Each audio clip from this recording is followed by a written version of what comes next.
Before we go to Larissa's question, just one for both of you on an issue where I think it's fair to say a lot of people would suggest you're not being upfront with the Queensland population. This is on the Olympics. I'll go to both of you on this. First of all, to you, Premier. QSAC, a Commonwealth Games facility of that generation, at the smallest capacity, I think, since Amsterdam Olympics of 1928. You're saying that's going to be the athletic stadium for the Olympics when this beautiful state is going to be on the world stage. What do you say to the argument from many Queenslanders, many in Brisbane, who say it's an embarrassing proposition and you're going to have to change it? Well, it's a planned redevelopment of that facility, and that was proposed to us by the IOC. We are going to run... Brisbane 2032 is going to be fantastic, but it can't be bottomless. You need to draw a line somewhere, and I've drawn the line at $7.1 billion. I know other people want to build a new stadium or redevelop the Gabba that would cost billions more, and I've said I'd prefer that money to go into our schools and our roads and our hospitals and our cost of living relief packages. We'll still deliver a fantastic games. We're going to get a new arena nearby. We'll get an upgrade here at Suncorp Stadium, which I think is more than suitable for the opening and closing ceremonies. So I know David wants to say that people are embarrassed, but I don't actually meet a lot of people who are. They know Brisbane 2032 is going to be great, but they also want to stick to that original budget. Your suggestion is that you won't build a new stadium, you're going to stick to that envelope. If there is a scenario, say, where your review comes back after 100 days and says, why don't you build one in the city? There's space opposite the current Gabba, where the Cross River Rail on that side potentially. Are you ruling out a new stadium 100% if that review comes back and says, have a public-private partnership and build a new world-class stadium?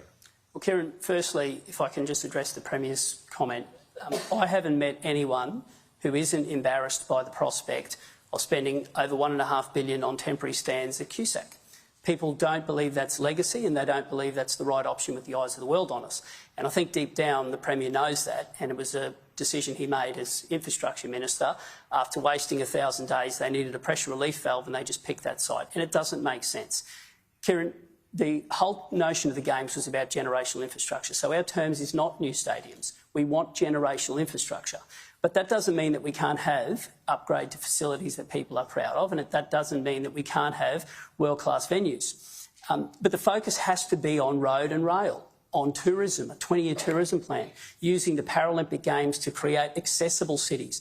Let's use the communication upgrade to build in resilience for our disaster mitigation. That has to be our focus. But if you're asking me... But the Gabba is at its end of life in the early 2030s. So, Kieran... So why would you knock it down after the Olympics?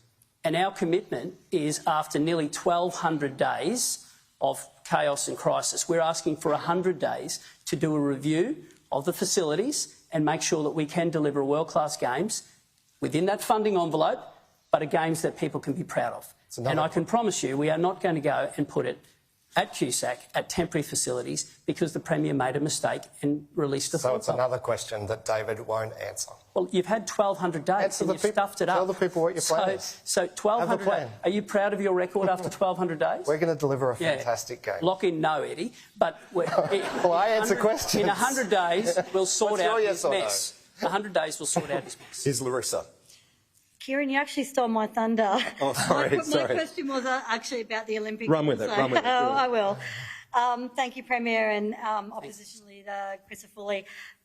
Coincidentally, my question was on the Olympics. I, like many Queenslanders and residents of the South East, was very excited when Brisbane was named as the host country for the 2032 Olympics. But then we also saw the embarrassment of Melbourne pulling out of the Commonwealth Games. I know they're a different kettle of fish, if you will, but please tell me we're not going to pull out of the Olympics, and where are we at with all the infrastructure, given that the time is ticking on us hosting the Olympic Games? That was a good one too, I think. Thanks, Larissa. Well, Appreciate it. Premier. And a good follow-on.